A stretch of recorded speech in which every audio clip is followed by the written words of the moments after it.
এই চিরস্থায়ী সৃষ্টিকে আল্লাহ কয়দিনে বানাইছেন বুঝার ব্যাপার আছে না? কুন ফায়া কুন দিয়েও নয়, 6 দিনেও নয়, 120 বছরে। বলেন সুবহানাল্লাহ। আমরা তো প্রসেসিংয়ের মাধ্যমে পিতামাতার কাছ থেকে সন্তান জন্ম হয়, এটা উৎপাদন পদ্ধতি। কিন্তু মানুষের প্রথম যিনি আইডল হযরত আদম আলাইহিস সালামকে আল্লাহ পাক সৃষ্টি করেছিলেন, তৈরি করেছিলেন 120 বছরে। 1 মিনিটে টেনে বলতেছি, আল্লাহ পাক ফেরেশতাদেরকে বললেন সারা দুনিয়ার জমিনের চামড়াটা উঠায় আনো। বলেন সুবহানাল্লাহ। কোদাল দিয়ে কুবাই আনেন নাই, চামড়া আছে না, পাতলা চামড়া উঠে একটা, হ্যাঁ, পুড়ে গেলে এরকম জমিনের চামড়াটা ফেরেশতারা নিয়ে আসলেন। মক্কা থেকে তায়েফের যে অঞ্চলটা মধ্যবর্তী স্থানে রাখা হলো। আল্লাহ বৃষ্টিকে বললেন, হে বৃষ্টি, হে মেঘমালা, তুমি এই মাটিটার উপরে, জমানো মাটির উপরে 40 বছর বৃষ্টি বর্ষণ করো। 40 বছর বৃষ্টি হলো। 40 দিন বৃষ্টি হইলে বাড়ির উঠানের অবস্থা কি হয়?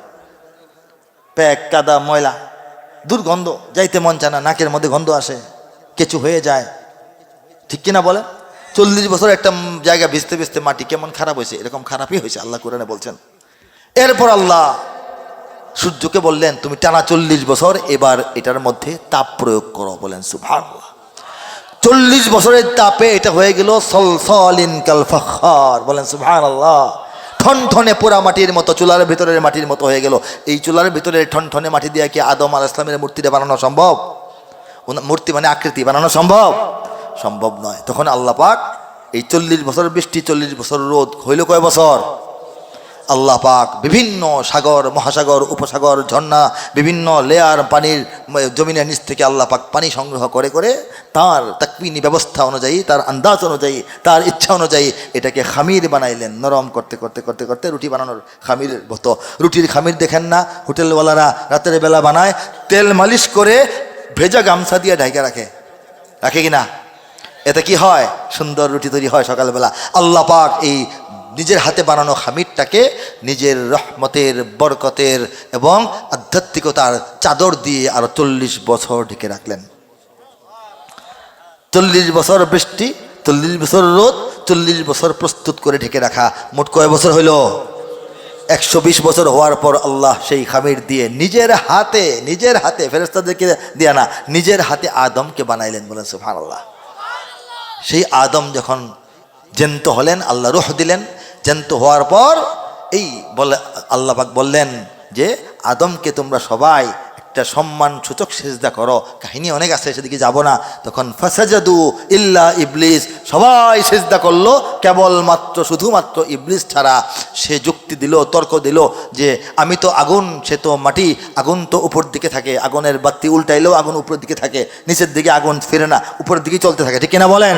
আর মাটি পানি ঢাললেও নিচে নামে, গইলে গেলেও নিচে নামে, দাইবা গেলেও নিচে নামে, গর্ত হলেও নিচের দিকে দাইবা যায়। দাইবা যাওয়া জিনিসকে আপনি বলতেছেন আমি আগুন, ঊর্ধ্বমুখী আমার চরিত্র, আমাকে বলতেছেন সেই নিচু মাটিকে সিজদা করতে? আর একটু ভাইবা দেখবেন কিনা? বলেন নাউজুবিল্লাহ। আল্লাহ বললেন বাবার কিছু নাই। তখন ফের এই আল্লাহর ক্রোধ প্রকাশ হওয়ার পর শয়তান বলল, আমাকে আজকে শেষ করেন না, দুনিয়াতে আপনার বান্দাদেরকে জাহান্নামে নেওয়ার একটা প্রজেক্ট আমি হাতে নিচ্ছি, চ্যালেঞ্জ করছি, আপনার সব বান্দাকে আমি জাহান্নামে নেব।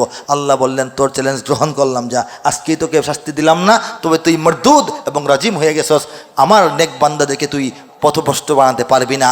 এরপর আল্লাহ পাক শয়তানের দলের নেতা তো শয়তানেই, আর আল্লাহর দলের নেতা বানায় দিলেন, অধিনায়ক বানায় দিলেন আদমকে, আর বললেন যাও খেলা হবে।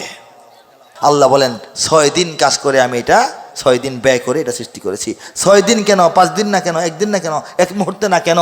এই প্রশ্ন আমাকে করা যাবে না, এই প্রশ্ন আল্লাহকে করা যায় কিন্তু করা যাবে না। কারণ আপনি যদি সব প্রশ্ন করে আল্লাহর কাছে বুঝতে চান, মনে হয় যে আল্লাহ আপনার সঙ্গে পরামর্শ করে কাজ করতে হবে, তাহলে তো আল্লাহ আর বান্দার মধ্যে পার্থক্য থাকে না, ঠিক কিনা বলেন? আপনি ছোটবেলায় যা বুঝতেন না, বড় হওয়ার পরে বুঝতেছেন। আপনি ছেলে অবস্থায় পিতার কথা বুঝতেন না, ছাত্র অবস্থায় শিক্ষকের কথা বুঝতেন না, আপনি বান্দা অবস্থায় আল্লাহ সব কিছু বুঝতে চাইবেন কেন? ঠিক কিনা বলেন? এই হচ্ছে সিত্তাতি আইয়াম। মূল কথায় আসতেছি, আল্লাহর ক্ষণস্থায়ী নয়, দীর্ঘস্থায়ী নয়, চিরস্থায়ী সৃষ্টি। সেটা কি? সেটা হচ্ছে একমাত্র আদম সন্তান। বলেন সুবহানাল্লাহ। আমরা মানুষেরা, আমরা অন্য প্রাণীদের, পশুদের মতো না, তারাও মৃত্যুবরণ করে, তাদের মৃত্যুই তাদের শেষ। আমাদের মৃত্যু আমাদের শেষ নয়, ধ্বংস নয়, আমাদের জীবনের একটা বিরতি মাত্র। বলেন সুবহানাল্লাহ। मौत को समझा है गाफिल इख्तिताम जिंदगी, ये शाम जिंदगी है सुबह दवाम जिंदगी। কবি বলেন বোকা মানুষেরা, উদাস মানুষেরা তারা মৃত্যুকে মনে করে জীবন এখানে শেষ, সব কিছু শেষ পড়ে গেল। না, মৃত্যু হচ্ছে এই দুনিয়ার জীবনের সন্ধ্যা, আর অনন্তকালের যে আখিরাতের জীবন সেই জীবনের সকাল মাত্র। ঠিক কিনা? এই শীতকাল আসছে, ফ্যানগুলি বন্ধ রাখছেন না বাড়িতে? ফালাই দিছেন? বাতিল, ধ্বংস, বেকার, নাকি বিদ্যুৎ বন্ধ? ব্যাটারি খুলে রেখে দিচ্ছেন। আল্লাহ পাক মানব জাতিকে ব্যাটারি খুলে খুলে রেখে দেন, আর কিছু না। এটা অন্য পশু পাখির মতো শেষ হয়ে যায় না। আল্লাহ আবার সবাইকে ওয়াল বাসি বাদাল মাউত, এই যে আমরা ঈমান আনছি আল্লাহ মৃত্যুর পর আবার পুনর্জীবিত করবেন। তখন জান্নাত জাহান্নামে যার যেখানে যাবে, যাওয়ার পর খালিদিনা ফিহা আবাদা, অনন্তকাল, অনন্ত যেটা শেষ নাই এমন কাল আমাদের সামনে চলে আসবে। কাজে আমরা হলাম চিরস্থায়ী সৃষ্টি। আমাদের শুরু হয়েছিল, মাঝখানে একটু বিরতি আছে, পরে আর শেষ নাই। বলেন সুবহানাল্লাহ, ঠিক কিনা? সেই খেলা আজও চলমান, ঠিক কিনা বলেন? শয়তানের বিরুদ্ধে আদমের বিজয় কে দান করেছিলেন? নমরুদের বিরুদ্ধে আমাদের ইব্রাহিমের বিজয় কে দান করেছিলেন? ফিরআউনের বিরুদ্ধে মূসার বিজয় কে দান করেছিলেন? কাছের ইতিহাসে আসি, আমেরিকার বিরুদ্ধে আফগানিস্তানের বিজয় কে দান করেছেন? ব্রাহ্মণ্যবাদী মুশরিকের শহর দিল্লির বিরুদ্ধে মসজিদের শহর ঢাকার বিজয় কে দান করেছেন? এই মুসলমানদের দেশটা রক্ষা করতে আমরা চাই না? ইঞ্চি ইঞ্চি মাটি সোনার চাইতে খাটি, নগদ রক্ত দিয়ে কেনা, শত্রু বাহানাদার দেশ আমার তোমার বাংলাদেশ সবার প্রাণ। ধন্য ধন্য আমি সবার চাইতে দামি বাংলা মাটির সন্তান। বাংলাদেশ আমার বাংলাদেশ তোমার বাংলাদেশ খোদার দান। সোনার জন্মভূমি তোমার জন্যে আমি জীবন দিয়েছি কোরবান। চারিদিকে দুশ্মন, ভেঙো না মন, আছে না নাই? বিদেশি গোলাম চর রুখতে তাদের আজ হবে। বাংলাদেশ আমার বাংলাদেশ তোমার বাংলাদেশ অম্লান। বুকের রক্ত ঢেলে রেখেছি সবাই মিলে মাতৃভাষার সম্মান।